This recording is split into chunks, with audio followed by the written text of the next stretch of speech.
Hello. All right. I think it's looking This looks promising. good. I think this is I can see you moving. it's an upgrade. Great. So we're gonna work Yeah, from here. Do fantastic. you have like 25 minutes? Usually I try to make them 30 minutes if that's good. Yeah, I know you're a busy guy. Cool. works for me. This is Marshall Steeves. I've known him since maybe like 2015, and yeah, and Somewhere then. Marshall was just telling me earlier on Instagram until it petered out.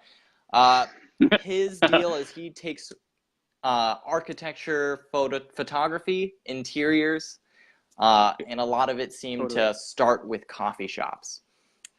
Your Instagram, Absolutely. you have roughly 7,000 followers. Yeah, and Somewhere around there. what's that Yeah, I like? think it's just over. It's fun. It's been interesting because like I really don't like harp on advertising at all. I don't pay for Instagram ads. I've done none of that, and like all of my growth has really been organic, and that's all been since like I think I started roughly 4 years ago, just posting regularly on my Instagram, and most of it, like almost all of it, I really started with coffee.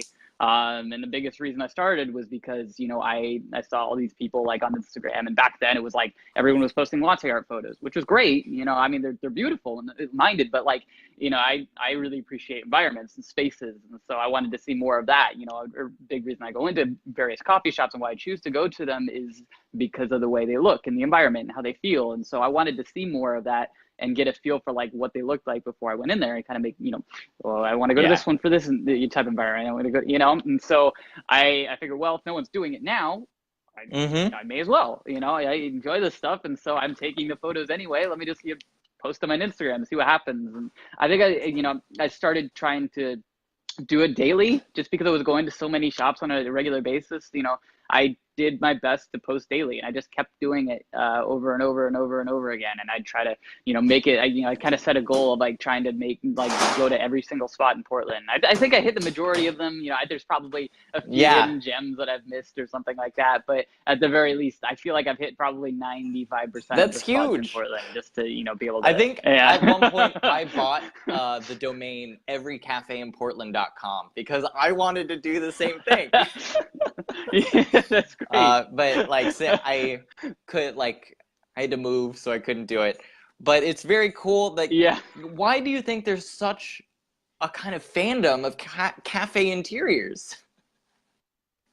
A big thing I think is one, like it's everyone's like there. If you look at most of the spaces, and especially in Portland, Seattle, and all these other cities, there's a really big focus on the interior design itself and the environment. It's not just some generic interior that kind of looks like any Mm-hmm. other suburban home. No, it's like a lot of them have a really close like attention, like they've put a lot of thought into the detail behind each space, and each one has unique characteristics. Like Hart, which I frequent Right. here on the west side, it has this beautiful white brick. You go to Kova, which is over on the southeast side, and it's this massive industrial like space with concrete and bamboo, and it's so each one's different, and each one has a very different feel and environment. And I think a big reason like people are so fascinated by it is because like you really get a feeling for like how when you step into each space, each one makes you feel differently. Yeah. You know, I think, and that's a big part that I really connect with is like it's not just about the coffee itself, but it's the feeling and the vibe that you get from going into each space because they're so differently designed. And that again, the way that they're designed attracts different types of people. You're more likely to see what we call like Yeah. hipsters and like like Heart, just because of the way it's designed. And like you go to like Case Study or something, which is a little bit more of an older style. You see more like older individuals, and so like it really attracts different types of people, and in that you can kind of find like what do you feel Right. most comfortable in. That's, I think it's important because, like, when I bring friends to Portland or try to talk to people about the cafes that I'm interested, a lot of them are like, "This is so sterile. It's empty," and they gravitate towards more cozier coffee shops that have like sofas and Right. like weird art because it's the kind of thing that they're used to, Absolutely. and they're Right. they're almost two different companies. like, or two Yeah, different industries 100%. of what they're trying to produce. What, like, Totally. I understand the appeal of like these clinical environments, and part of it I think has to do, like, it's related to almost web design. Yeah, I think a lot of it is related in a way because like each of us are, kind of gravitate to different, parts of graphic design. You see a lot of this like flat design now, and that's kind of a big trend now. But, you look back a few years ago and skeuomorphism was big, back when like, the iPhone was first coming out, everyone wanted to design things as they were in real life. So if you think back to like, I don't know if you're familiar with like how the iPhone, like the iBooks app looked when it first came out, but it was designed as a bookshelf. Mm. All of your books on your screen were in this bookshelf, and that was specifically designed that way to, represent an actual like how you'd store books like in real life. And it was, a good learning, like everyone's getting used to the touch screen. Let's just design things how they are in real life. And that way we can, like it'll make it easier to actually interact with them on a touch screen. So that was really big at the time. And then, you see over time, there's this kind of morphing into like, different like trends of design, and you start to get more like focused in UX and like, what are people actually clicking on, and like, how do we make this easier? Right. But yes, exactly.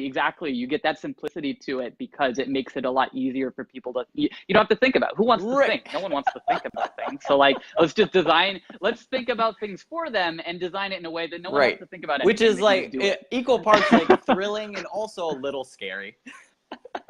Yeah, exactly. Because they know exactly, like there's no question that Facebook knows exactly where our mouse is at any given point, and they can see how long we're at each specific spot, where we're scrolling on a page, how long, like they track all of that. That's all data that they know because they're using it to be able to like design smarter, but also get you to click more, and which in turn, gives them more money.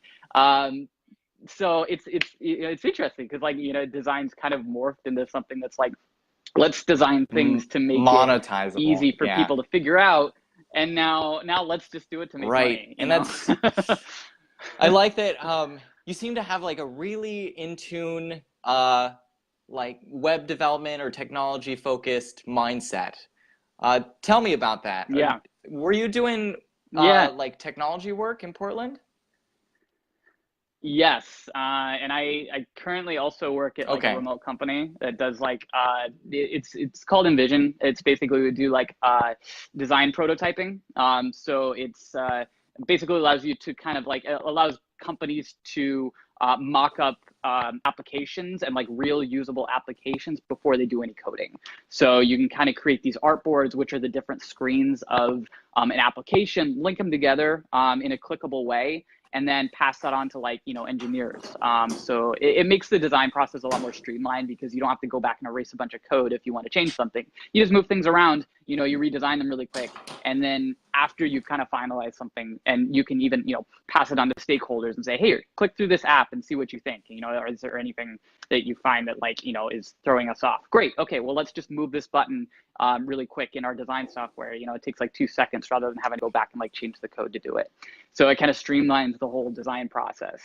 But I kind of like, I grew up like loving with technology. Like that was a really big thing. I grew up in the middle of nowhere in upstate New York. And, a big thing that I did to, kind of, I had so much free time because there wasn't a whole lot of things to do outside of the home that, I kind of gravitated to technology, and that was like, a big interest of mine, a passion of mine. And I even did YouTube like technology reviews for a good amount of time. That was kind of like a big thing that I did. It was like, it was such a small, like now these technology YouTubers massive, but when I was doing it, like no one watched them. They got like 2 views, and like no one wanted to see those things. Who wants to see someone take things out of a box? Like that wasn't big at that time. Now they're huge, but that was something I really enjoyed doing. And like just I was always like, Apple was really a big I don't know, fascination of mine. I always really appreciated like what Apple like did because I appreciated the simplicity of how they designed things, and they were really I guess like purposeful in the way that everything was designed. I can think like,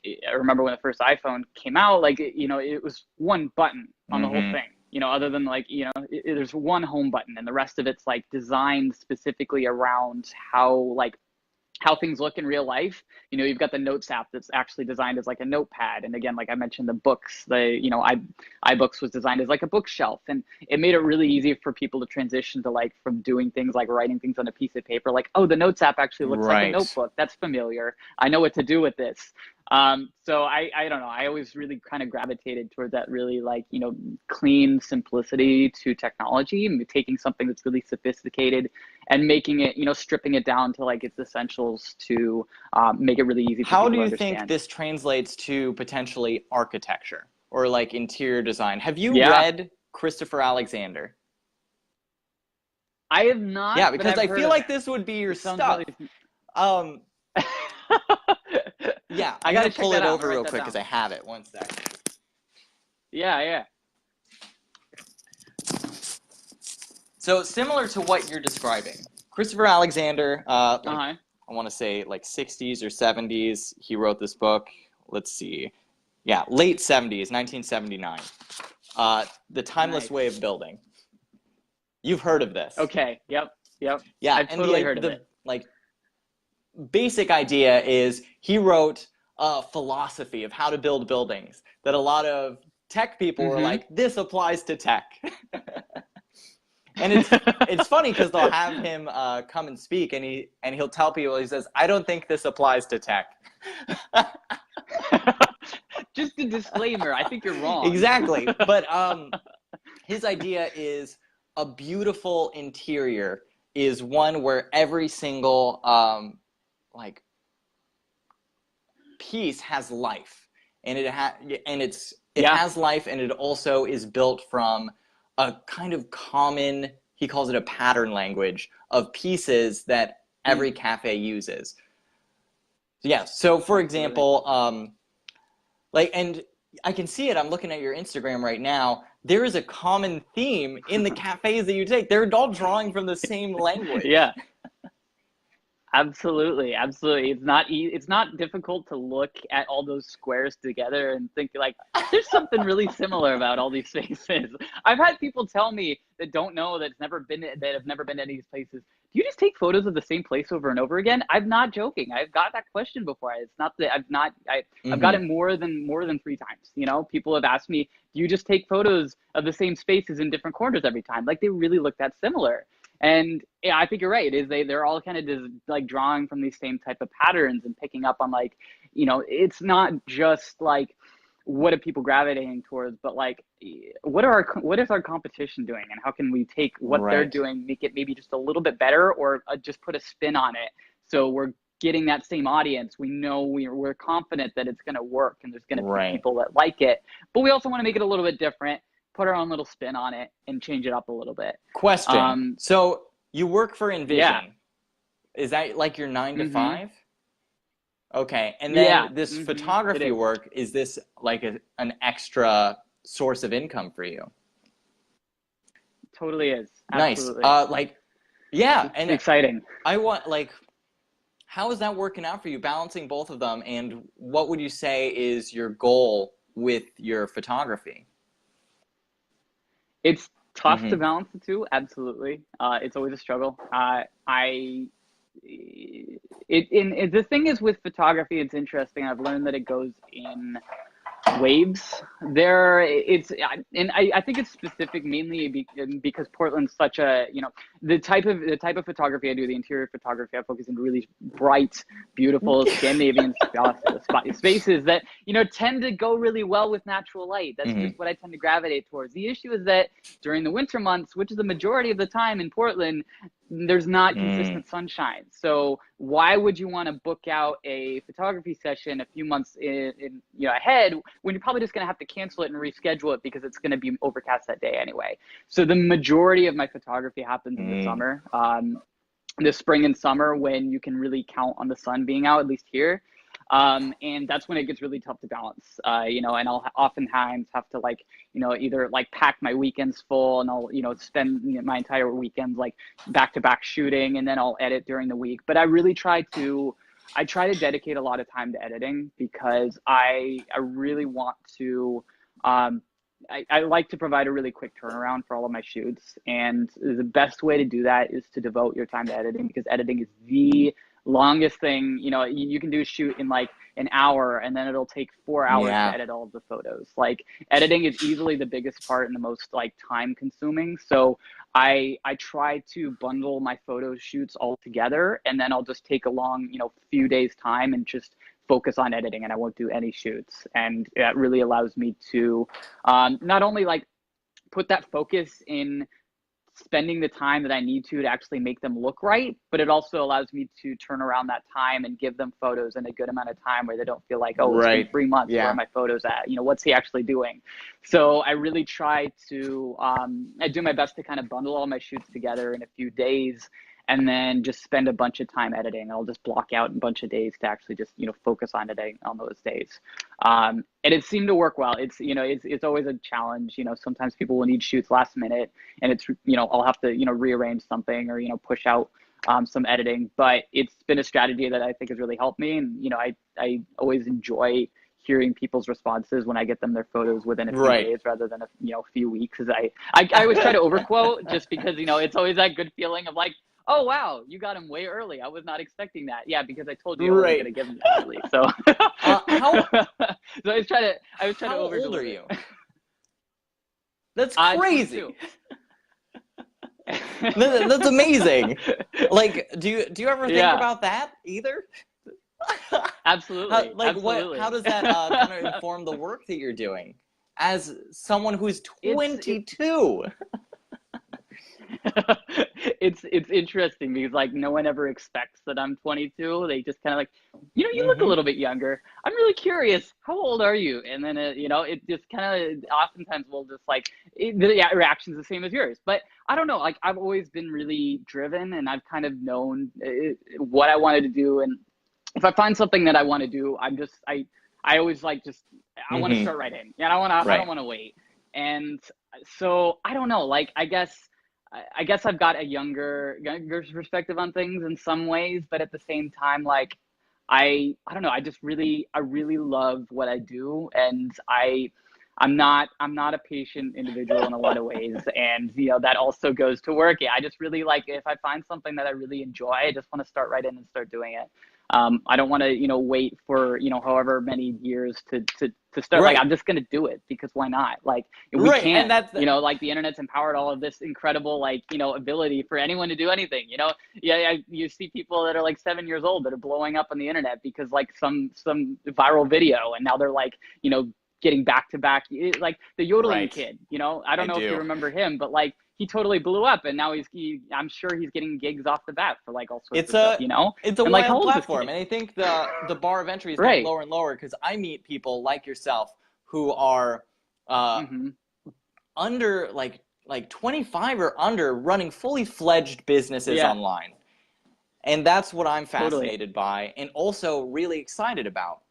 I can tell you, like for older folks, it's very confusing.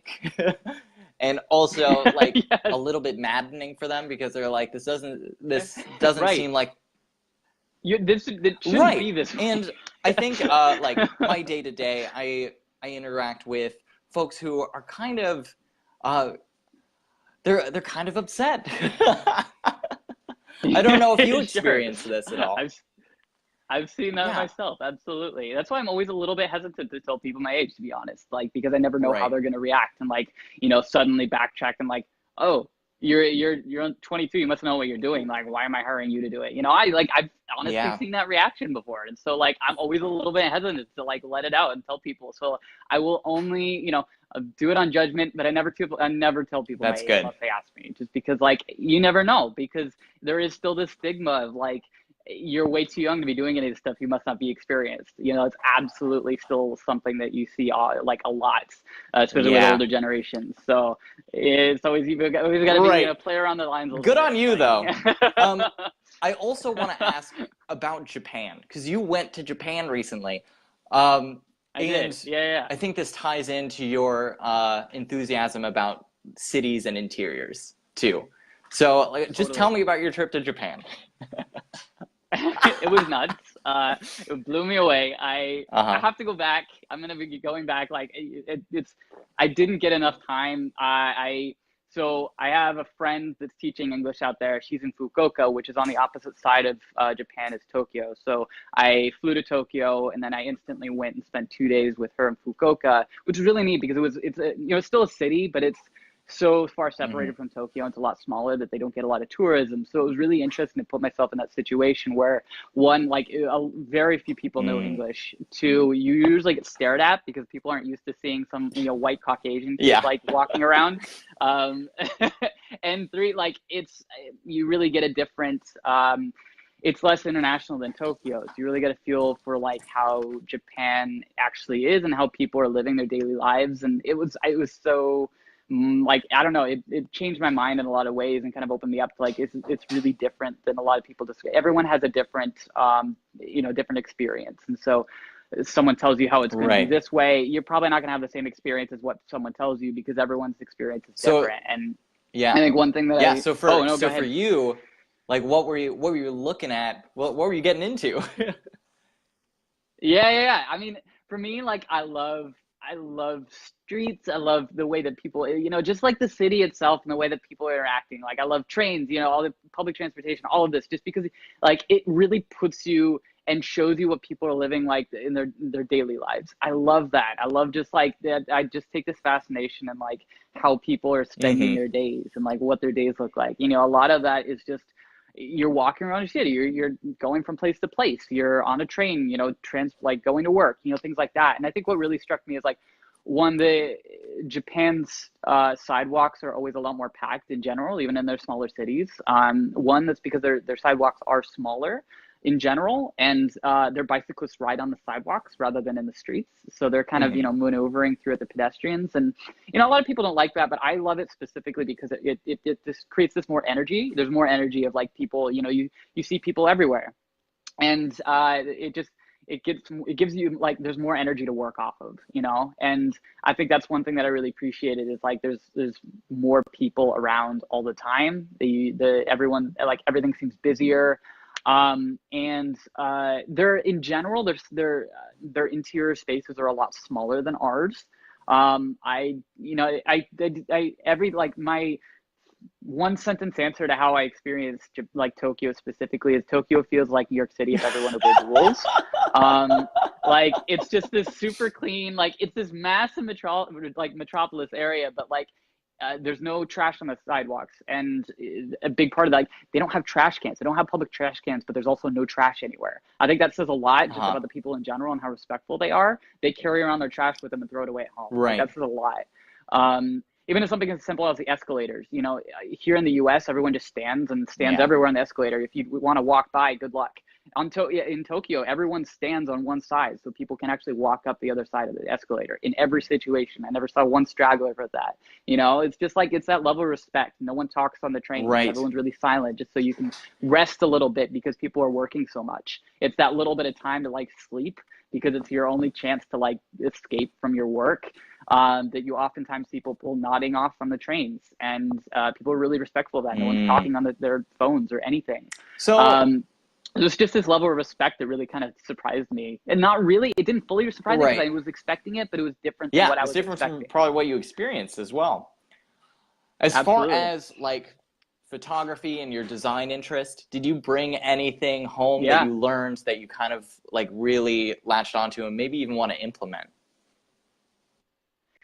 that's a really good question. I think one thing is like I was really blown away by the focus in craft there, It's huge. It's and possibly the best in the world. it's huge. Yeah. Absolutely. There's just everyone really takes what they're doing and does it to perfection. At least that's what Hmm. they strive for. And you see, I went to so many coffee shops, and there's less focus on the actual space and interior there, but there's a huge, huge focus on the That's coffee itself interesting. and making that to perfection. And it's you everything from absolutely everywhere I went, whether it's a restaurant or a coffee shop, the service there is unmatched. I've never had better service anywhere in the US. And there's it goes on to this level of craft. The whole experience of going to a coffee shop you're interacting with the barista, and they want to ultimately give you not only the best cup of coffee but the best experience. And part of that is giving you really great service, and being really respectful and like asking, how can I customize this for you? What are you looking for exactly? And that whole like it just plays into every single thing I saw there ultimately, from restaurants to coffee shops to even shops. They didn't, like, even in shops they didn't tack onto you, but at the same time you could tell that they like, if when you were interested in something, they really wanted to make sure that it was like perfect, and they wanted to give you that level of attention to really focus on what Right. you're specifically looking for, to make sure that it's like is perfect Right. as you can And get, so it's just, I that's a don't know, it blew mentality me that I away. think a lot, like, people like you and me probably really respect as we try to do Hmm. really good work. Um, Absolutely. for, like, taking all this in mind, for 2019, what do you think your biggest challenges are as far as either growing your business or the things that you're interested in? Yeah, it's such a good question. I mean, I think I recently started focusing, and I created a whole nother Instagram account specifically for capturing like Cities city captured. photos and just outside. Exactly, cities captured. And I think that's something that I really want to focus more on, because for the longest time I've been doing almost entirely interiors, in majority interiors, and I've done architecture a little bit, but it's been vast majority interiors. But I've always had a fascination for cities and, landscapes and architecture. And so I wanted to create something separate and start another project I could focus in that's specifically tailored towards that. And I think one thing I really want to not only grow that platform specifically, but I really want to push myself to try to, how can I change up the way I'm shooting, and, can I experiment a little bit and try different editing styles, or, just create a whole, maybe create a series within that same, within cities captured, and start to focus on like smaller details. Like maybe it's like focusing on, I don't know, trees or something, like, I don't know, like sidewalks, or, this is some tailored like series that I can, like, this is a series that is dedicated towards this, and it's specialized in this, and I've perfected it. Everything that's in there I'm really proud of, rather than just posting to post. I Yeah, never it wanted to sounds do that. like all of this like, you, it seems like you're an artist and you should have a gallery of this stuff because of how much, like, thought and work is going into it. The end result is almost, you want to do this well, you're expanding like what these Yeah. collections and this obsession of yours, that for me I was like, I want a book. I want a gallery. I don't, like, where is this headed for you? I would love to get prints of Mm. my photos, ones that I'm really proud of. It's, I think, and I think it would be more towards the end of the year, when I feel like I Mm-hmm. have a really finalized collection of some of these photos that I'm really proud of, and I have like a good, solid gallery of sorts to be able to show off. And I would love to be able to get prints of my photos, and ones that I'm really proud of, and, set up some type of gallery, and then, even set up like an online Yeah, shop or to sell something like that, to be prints. able to sell prints. Like, I think that's really Yeah. big. Absolutely. And I think that's, it's been a challenge with interiors specifically, because there aren't a lot of people that want to get a printed photo of an interior to hang Right. in their house, It's just kind of because it's kind of strange. like, it Right. doesn't work too well. Exactly. It's like, why do you have a Right. house hanging in your house? Like, it doesn't make a lot of sense. But when it comes to like city shots, or, architecture, that's something that people are willing to, if they can really connect with it, especially if you're shooting their city in particular. There's something that's really like people connect with seeing something that they see every day, Right. but in a different way. And I think that's one thing I really appreciate about it, is like, I go on walks all the time, but I stop every few blocks just to like take photos. And I think that's something we Right. never do.